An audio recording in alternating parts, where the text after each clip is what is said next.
So good morning, everyone, and thank you very much for joining myself and Brendan for this webinar today. We hope you find it helpful and informative. So Brendan and I are going to be discussing the new restructuring process for small companies, which has recently been passed by the DOL. It's known as the Small Company Administrative Rescue Process, or which is more commonly known as Scarp. And the legislation itself has not yet been officially commenced, but we expect it to be commenced imminently. Much recent newspaper commentary and indeed airtime has been devoted to the fact that the hospitality and retail sectors have been disproportionately affected by the pandemic restrictions. Interestingly, 78% of all small and micro companies in Ireland are quite staggeringly based in these sectors.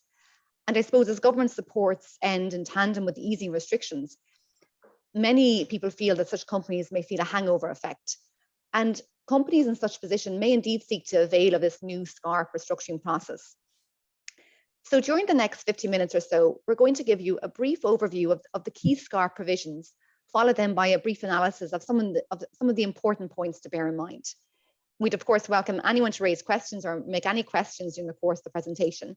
And you can do this by using the Zoom Q&A function, and we'll address these questions at the end of our presentation. So I'm firstly going to pass you to Brendan, who's going to discuss the reason for the introduction of the legislation. Brendan. Thanks, Jill, and good morning, everybody. So why Scarp? We have a restructuring and insolvency regime in Ireland that is primarily limited to examinership and to a lesser extent formal and informal schemes of arrangement. If they don't work out or are unsuccessful, the options really are liquidation or at the behest of secured creditors receivership. The examinership process has been very successful in Ireland, but is primarily a process for larger companies. It's out of the reach of a lot of smaller entities due to costs. It just isn't, economically viable to spend somewhere in the region of a six-figure sum to restructure, and such as the low take-up by smaller and micro companies. To address this, government approached the CLRG, which is the Company Law Review Group, to examine and make recommendations for the formulation of a rescue process for small and micro companies. So it was to assist the companies starting post-pandemic to deal with unsustainable debt, to provide a quicker, more effective, cost-effective alternative to examinership with reduced court involvement. So in effect, an administrative rather than a court-driven solution. And Jill will comment on that point a little later on in the presentation.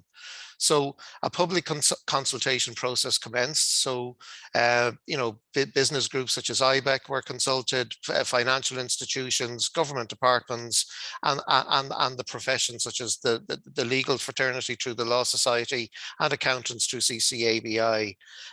That process concluded in March 2021, after which CLRG made its recommendations to government. A bill was initially published in May of this year and took on board a lot of the recommendations made by CLRG. It went through both houses of the Oireachtas with some changes and was signed into law in July of this year.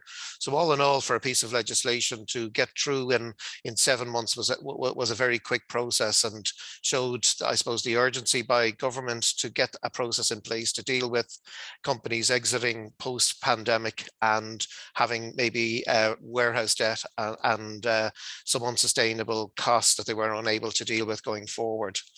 As Jill referred to, the actual name of the Act is Companies Rescue Process for Small and Micro Companies Act 21. It's a bit of a mouthful, so I think we're all happy calling it Scarp rather than its full title. Commencement date of the Act, certainly before the end of the year. I was involved in a committee meeting with CCABI Insolvency last week, and the feedback is it will be by the end of the year. Certain court protocols and forms and so on are in the process of being prepared. It may be a little bit earlier, but that's where we're working to at the moment. I might then just ask Jill to give some sort of a compare and contrast in relation to the existing examinership process and the new Scarp process. So Jill, you might comment on that, please. Yes, thank you. Thanks, Brendan. Yes, as Brendan mentioned, I'm just going to give an overview of, I suppose, some of the main comparisons between the examinership and Scarp.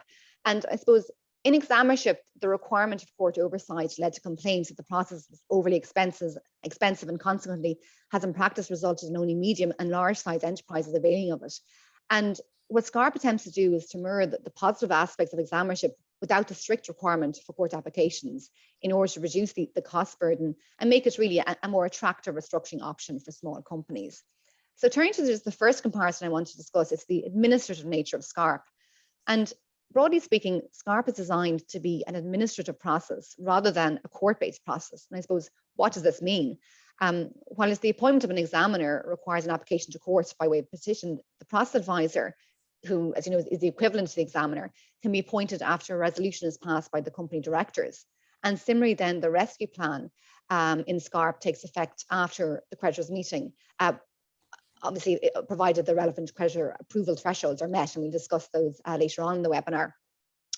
Following on then to my second comparison, which is linked to the administrative point, there's less court applications in Scarp. So, and I suppose this is probably the biggest selling point of the new process. And while it's possible that there may not be any court applications during the Scarp process, nevertheless, the legislation does set out the legal basis for certain court applications, which can be advanced by the process advisor or a creditor or another interested party. And I'm just going to give an overview of some of these applications. The first relates to automatic stay. While there's no automatic stay on creditor claims during the Scarp rescue process, there is a provision for the process advisor to make an application to court for a stay. And I suppose this is a very important point.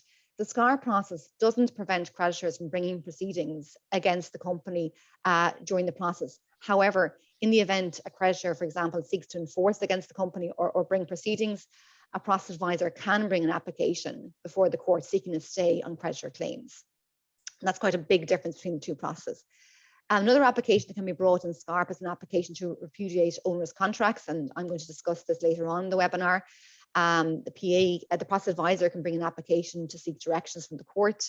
The process advisor can bring an application to sell a secured asset.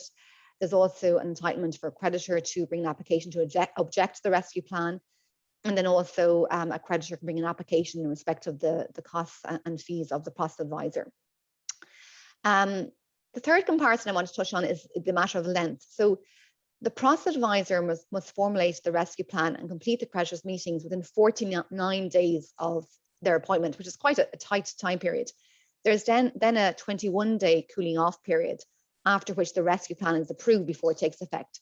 So therefore, any rescue plan in Scarp takes effect within 70 days of the appointment of the process advisor.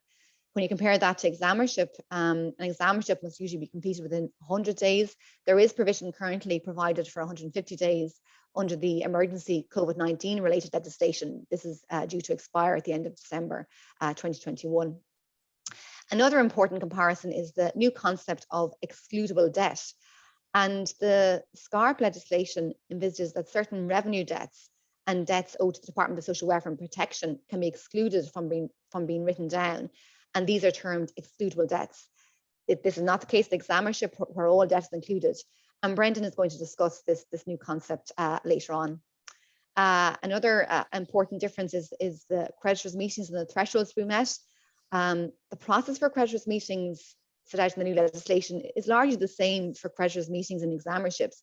However, it's very important to note that a rescue plan in Scarp is deemed to have been accepted when 60% of the creditor class, which represents the majority in value of the claims in that class, have voted in favour of the resolution for the rescue plan.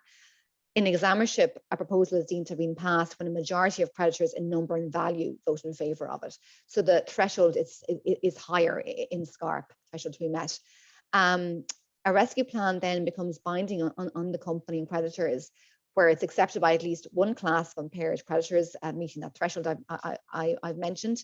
21 days has passed from the filing of the notice of approval with the Office of the relevant court, and then no objection has been filed. So then just the final comparison I want to mention is the effect of the failure of a rescue process in Scarp. In a High Court examinership, if the examinership fails and the scheme is not approved, then the company enters into liquidation.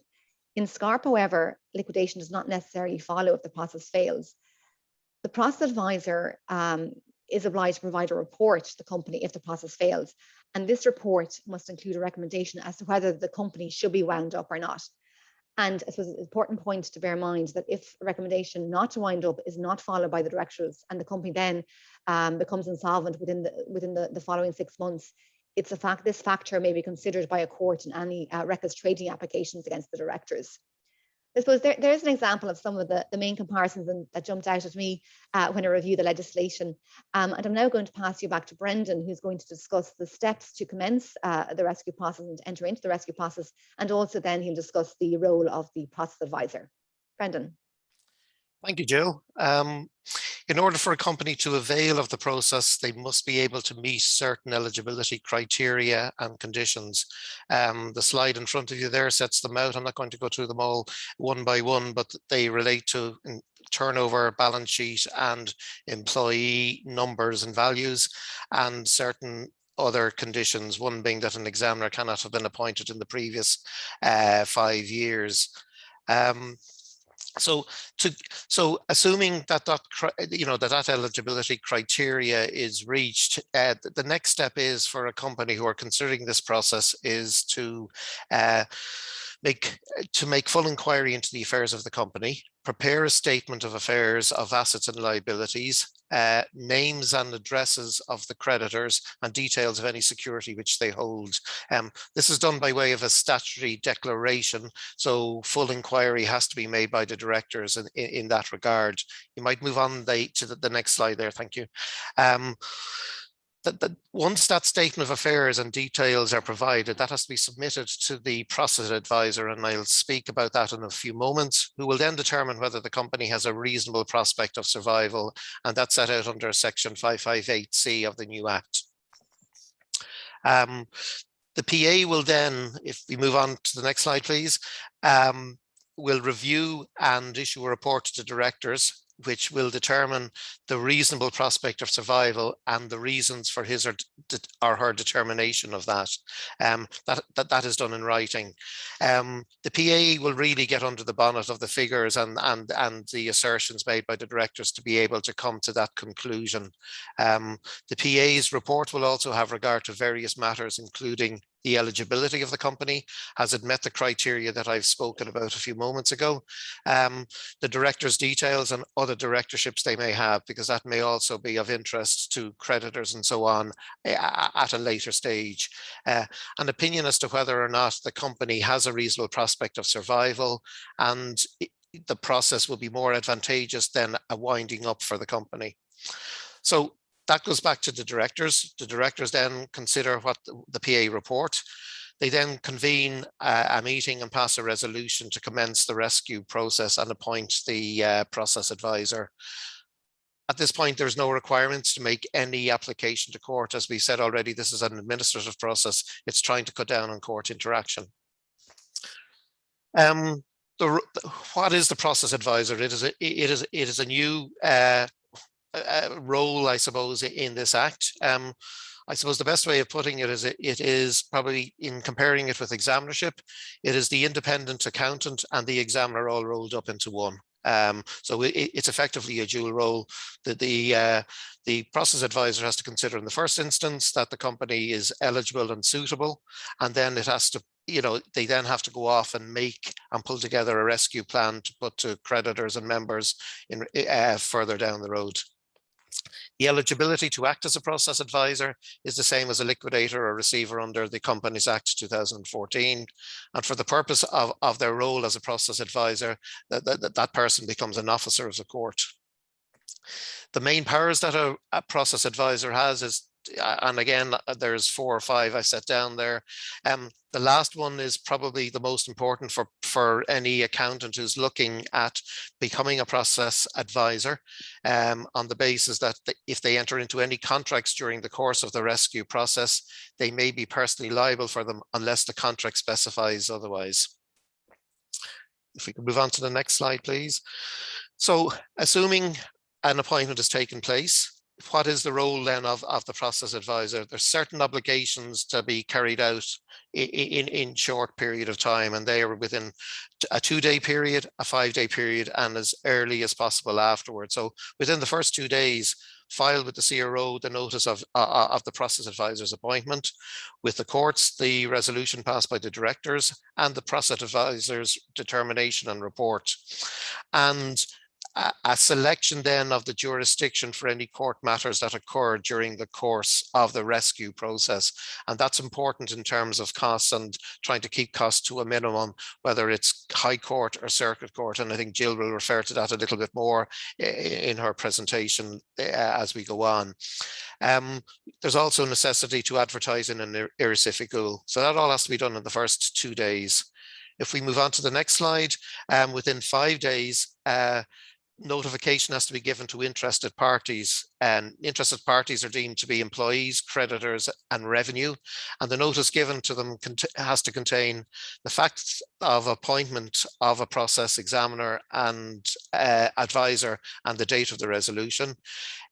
Details regarding any pre-appointment payments, any payments processed by the process advisor, and again, dealing with the jurisdiction of court that will deal with the any matters that need to be litigated or go for direction.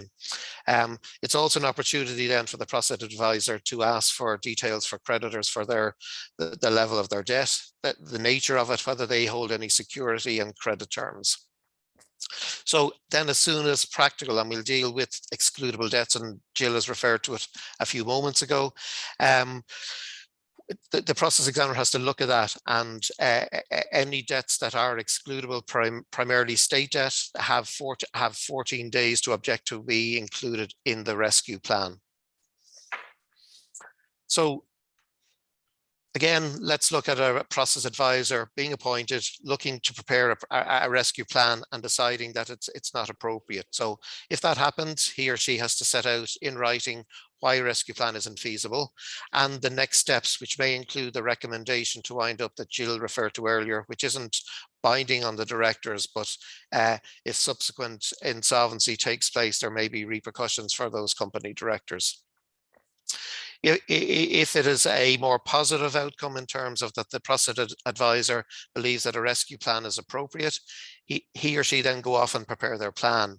It has to set out the various classes of creditors, list any classes of creditors or indeed shareholders who aren't impaired by the proposed plan, look to the management and direction and constitution of the company, and that may be bringing in different investors. It may be, new directors coming in, or people or shareholders stepping aside, and also looking then to provide details of a proposed implementation and timeline for those matters. Once the rescue plan is prepared, it has then to be issued to all creditors, and a meeting take place within 49 days. 7 days notice has to be given. So you're talking about 6 weeks from the date of appointment that a notice, including a rescue plan, a statement of affairs of the company, a statement of outcome as to the liquidation or receivership as an alternative to the rescue plan, any other relevant documentation that the process advisor deems relevant, proxies to enable creditors and members to attend or be represented at the meetings of creditors and members, and a statement regarding costs and remuneration, additional costs if approved, and other costs and remuneration if not approved at the time of the issuing of the notice calling the meeting to approve the rescue plan. The process advisor will chair all those meetings. To have a rescue plan approved, it will require 60% in number, representing the majority in value of the claims in favor of the proposed rescue plan. At least one class of creditor who is impaired must vote in favor of the plan. Assuming that the plan is approved, notification then has to issue within 48 hours to the interested parties who I've referred to earlier on, and incorporating the rescue plan, a statement of affairs of the company, and an objection form. The objection form allows creditors to apply to court within 21 days. It's basically a cooling off period to allow creditors to object either to the plan itself or to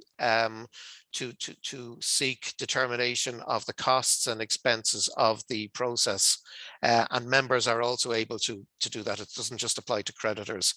So that notice of approval also has to go to the CRO and to the courts as well. I'll move on just to costs and liabilities there, which they're similar to treatment to that in an examinership. It is expected that a process advisor will use the existing staff of a company to minimize their own costs. Look, as the legislation hasn't commenced yet, we suspect that the courts will consider the process advisor rates to be benchmarked to levels approved by the High Court in other insolvency cases. Where the rescue plan is approved, as I said, there is both members and creditors can apply for a review of the PA's remuneration.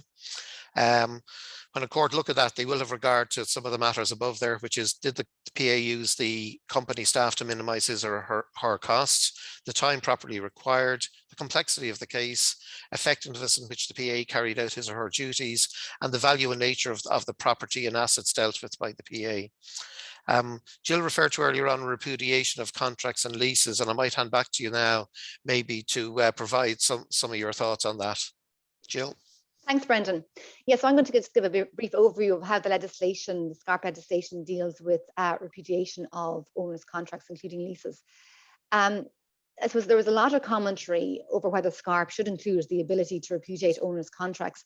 And due to its success in examinership, it might seem obvious that such provision be accounted for in Scarp, but arguably then including the power to repudiate onerous contracts is more controversial in Scarp due to it being an administrative process that lacks court oversight. So the legislation, the Scarp legislation, ultimately has included provision for the repudiation of onerous contracts. And it sets out that if the process advisor is satisfied that the repudiation is necessary for the survival of the company as a going concern, taking into account a number of matters, they can then seek to repudiate the contract by one of two means. And the matters which they must take into account when deciding whether to seek repudiation is whether the process advisor is able to prepare a rescue plan with this contract in place, and whether the repudiation will be more advantageous than winding up to the contract holder. So as I mentioned, the legislation permits two distinct ways in which a process advisor can repudiate an onerous contract. The first is by way of court application, which is done in examinership. Now, in an examinership, it's more common that the company itself brings the application to repudiate. However, in the Scarp legislation, it's the process advisor who will be bringing the application.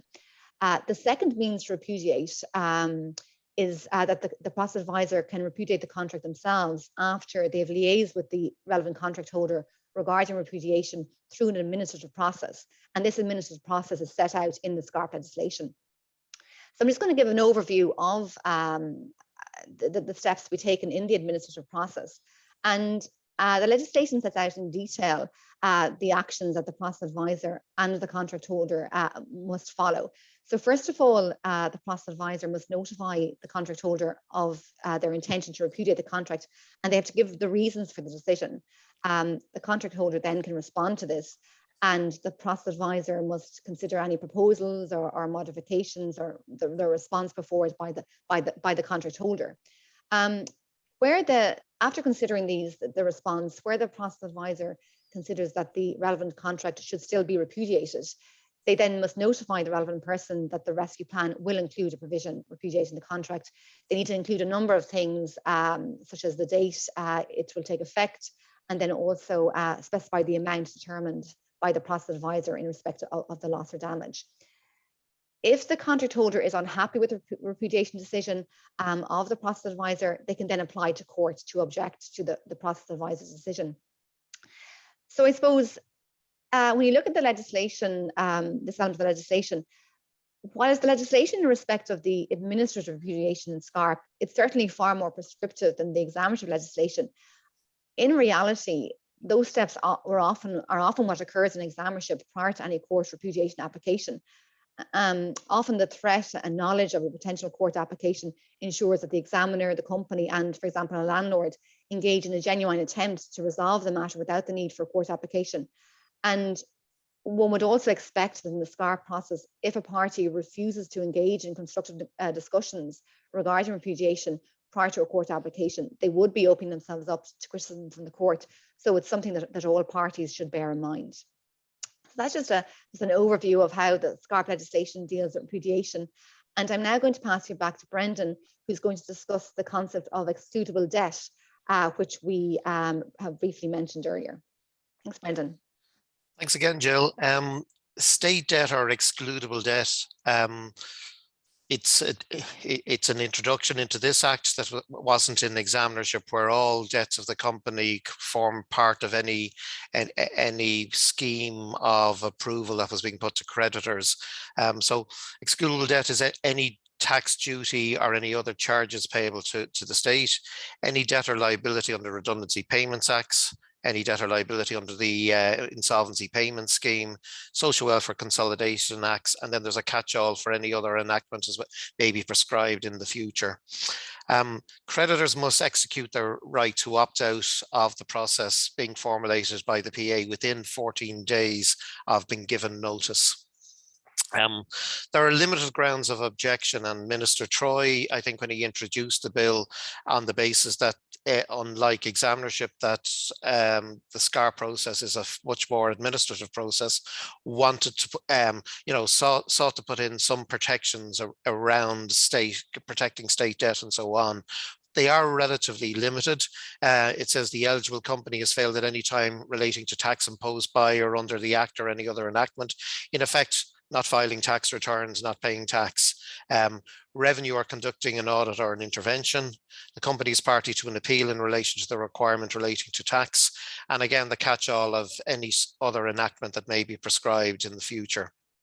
A Scarp is essentially an administrative process, and as alluded to earlier, the expectation or hope is that there should be minimal interaction with the courts during the rescue process.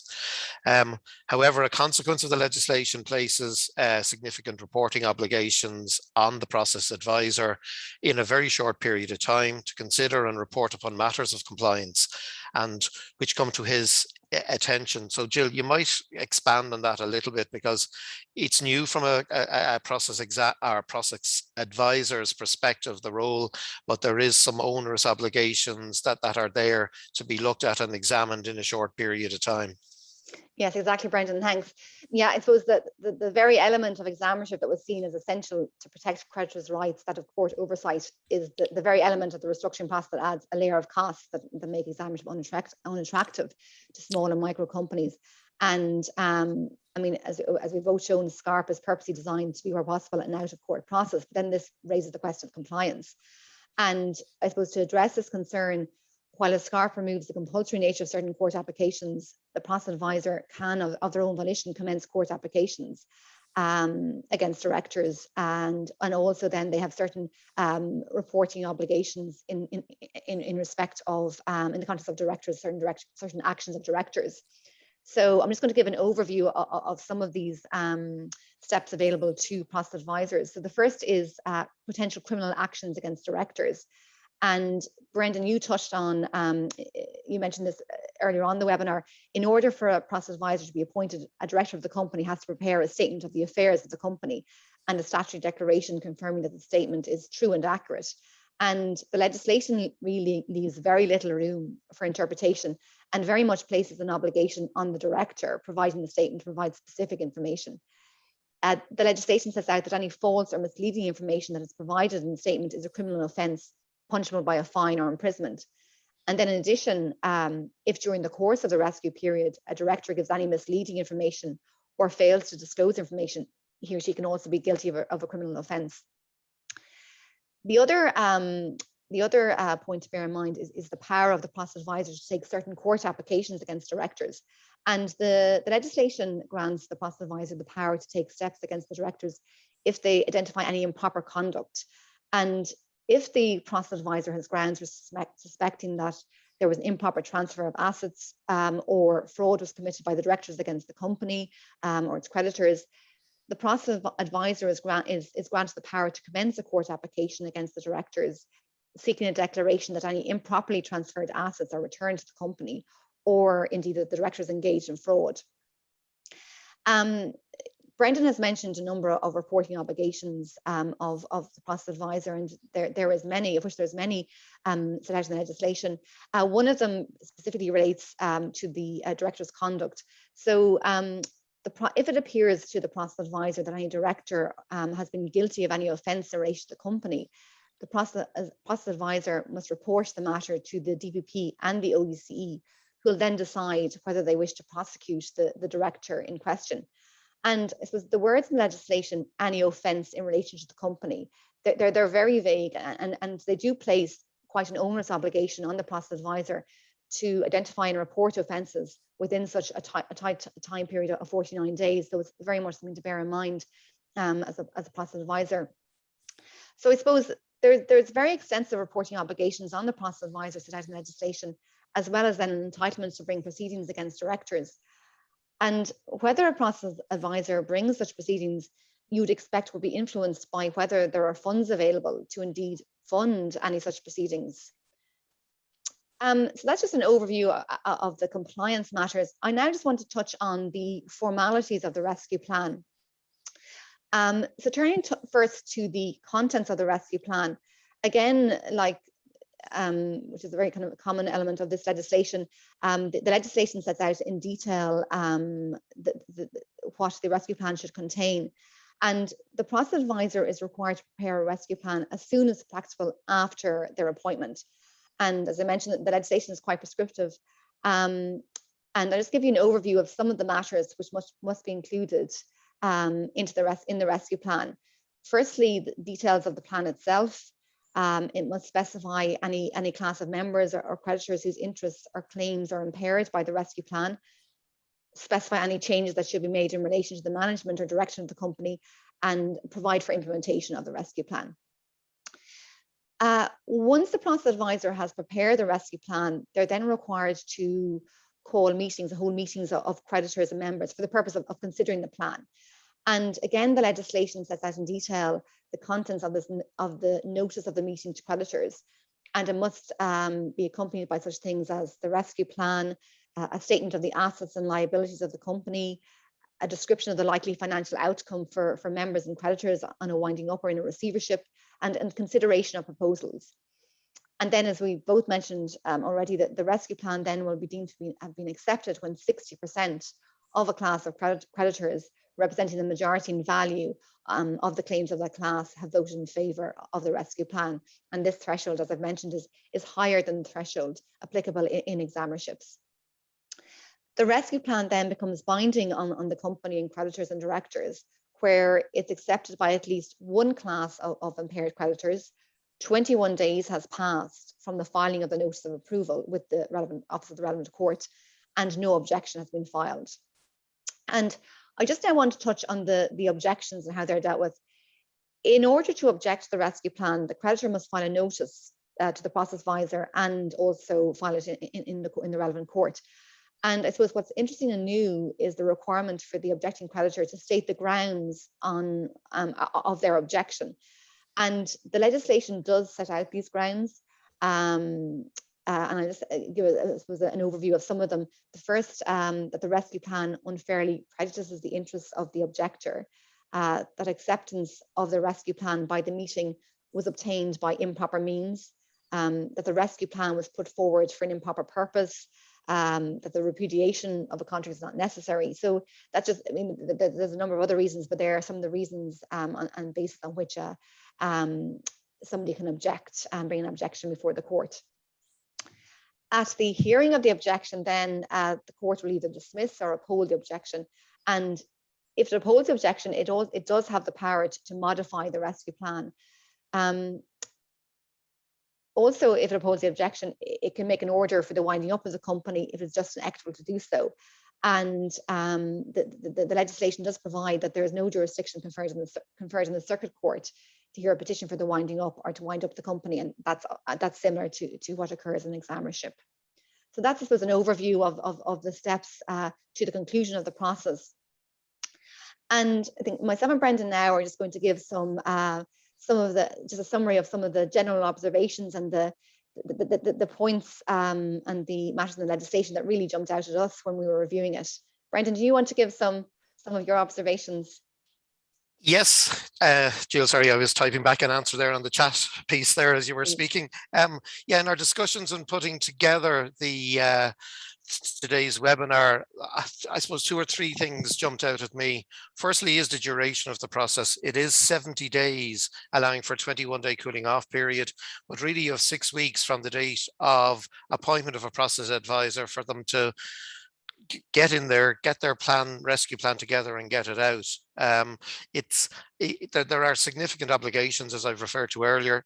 The process advisor isn't going to be able to cut corners, so it is going to be a fairly intense period to get in and get out. I mean, you compare it with examinership timelines at the moment, which have been due to the pandemic extended out to 150 days. It's double the time.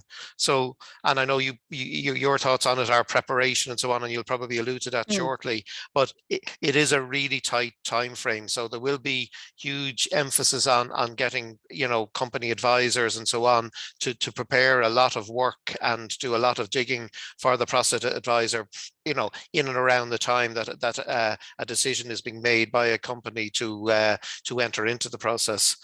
The second thing is the cost effectiveness of the process. I mean, it's been set up and to make it more open and available to smaller and micro companies as opposed to the examinership regime.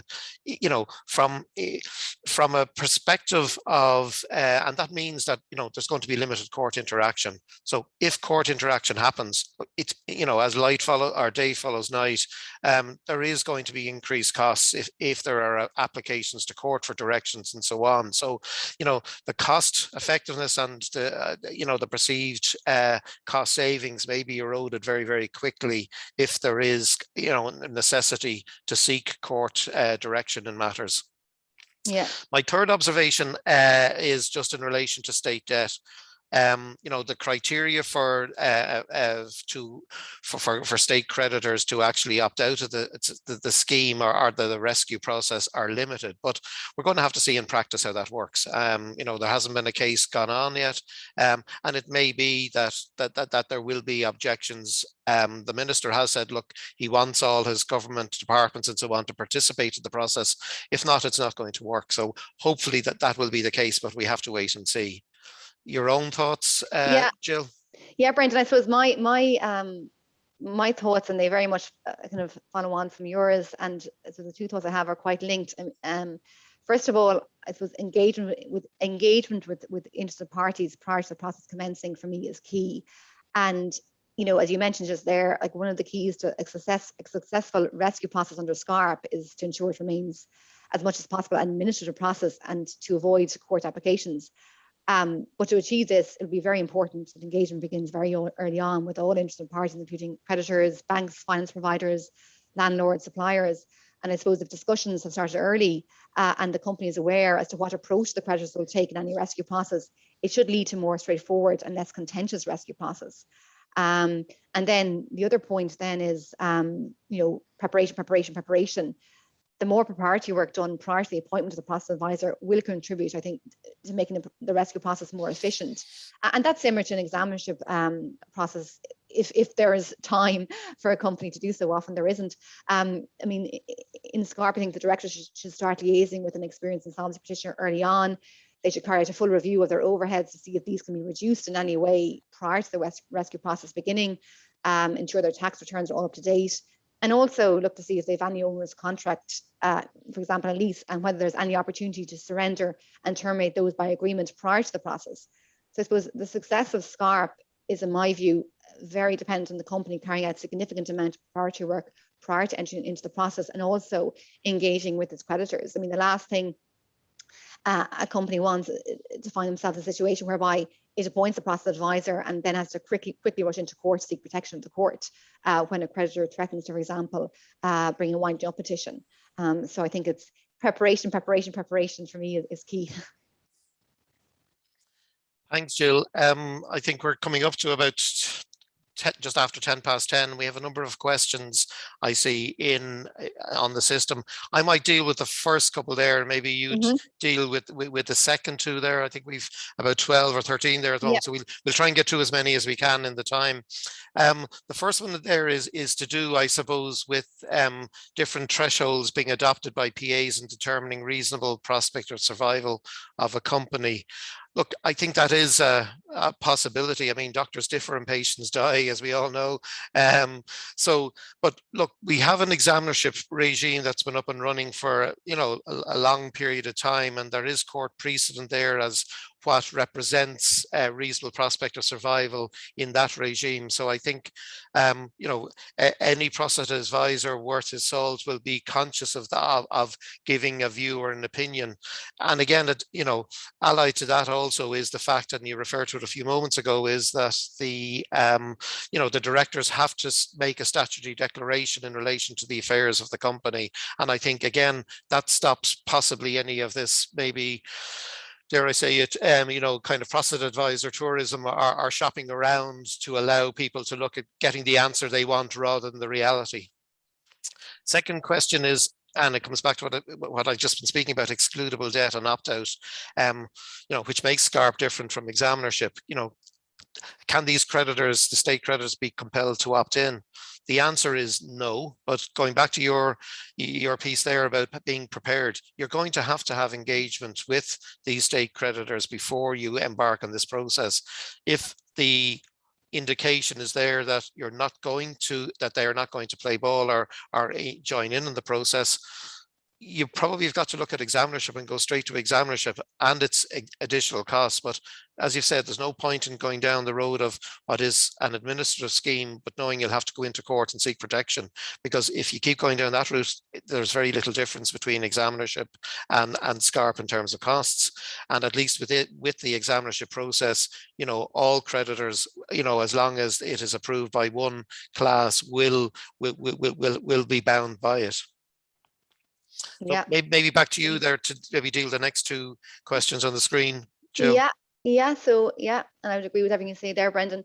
So the question I'm looking at, if it is becoming clear that the Scarp process will not be successful, is it open to the company to apply then to the courts to be placed into the examinership process? The question is yes. If the rescue process fails, the company can apply to be placed into examinership.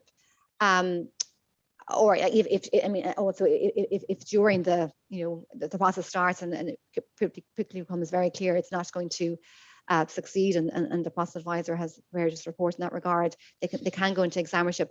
But it's very important to note then that one of the reasons the legislation says that clearly that where a company has been in examinership, it cannot avail of the Scarp process for the following 5 years. So the opposite, I suppose, isn't true. So if you've been in Scarp, you can go into examinership. If you've been in examinership, you cannot avail of Scarp for the next 5 years. So it's just something to bear in mind. Another question. Once the company makes clear it wishes to avail of the Scarp process and discussions start with the creditors of the company on this basis, is there a heightened risk that those creditors would then initiate court proceedings to protect their claims to some degree? Absolutely, I suppose. But I mean, this going back to my point and Brendan's point of engagement. I mean, if you don't engage and you go into Scarp and a creditor, the creditor brings an action, you are maybe you may as well be in examinership. I suppose. If you engage with creditors early on before the process and a creditor then quickly brings an action, that creditor would have brought that action anyway if you hadn't engaged with them. So at least you are prepared and you can manage the process better when you know the attitude of the creditor.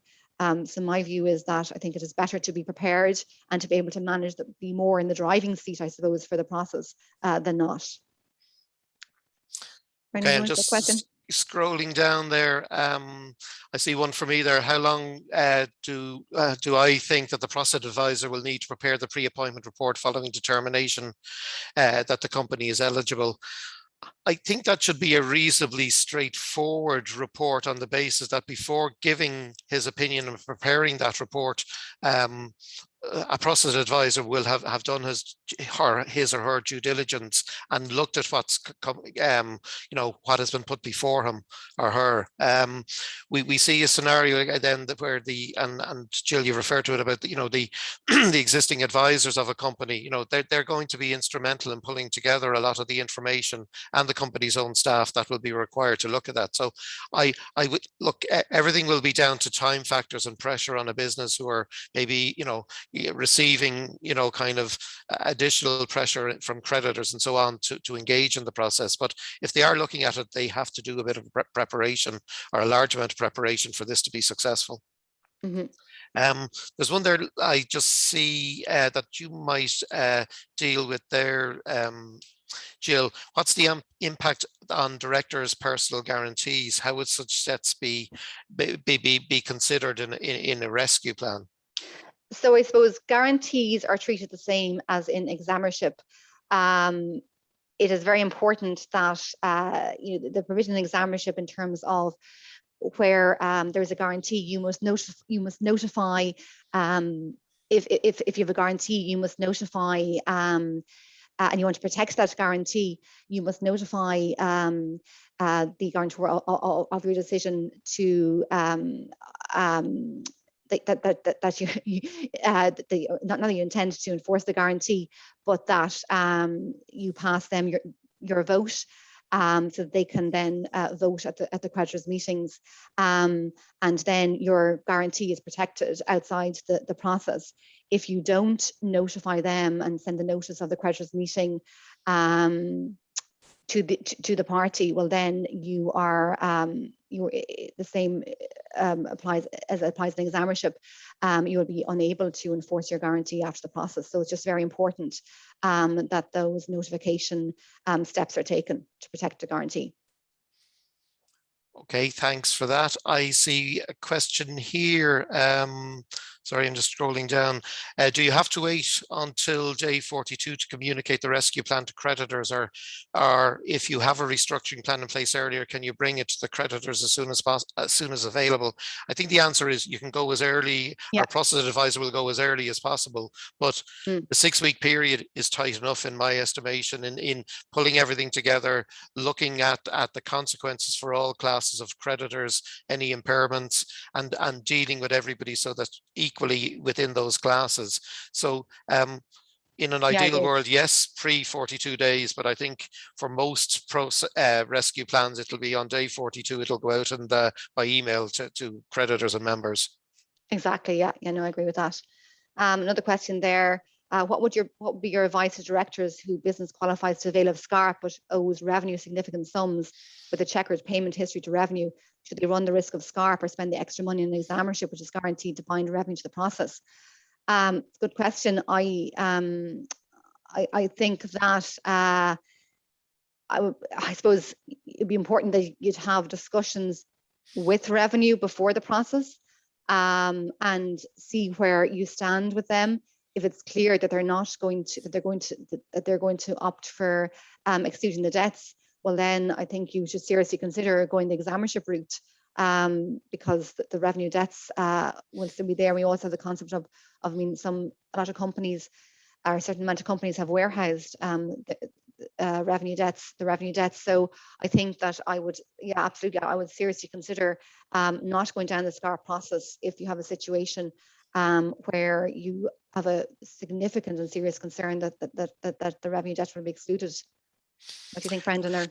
Yeah, I'd agree totally with you, Jill. I mean, it is going to be that pre-appointment or pre-process engagement with creditors that will determine whether or not that the process has the opportunity to succeed. So if revenue are saying, at the outset that, look, they're not comfortable, they're not happy with this process, the chances are they will opt out, number one, and so there's still going to be a level of debt there to be dealt with by the company, even by embarking on a successful rescue process.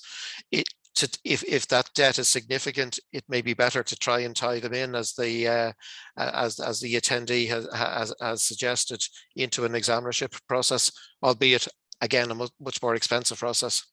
Yeah. And the question, who appoints the process advisor? It's the company itself. Yeah, it's a resolution of the directors. Okay. Point. Just what I spotted one there. I'm just scrolling back up there. Yeah, what's the role of the incumbent company advisors? What can they do to assist before the process advisor is engaged? I think they will do a lot of the heavy lifting for the company in the first place, the company directors, to pull together the statement of affairs.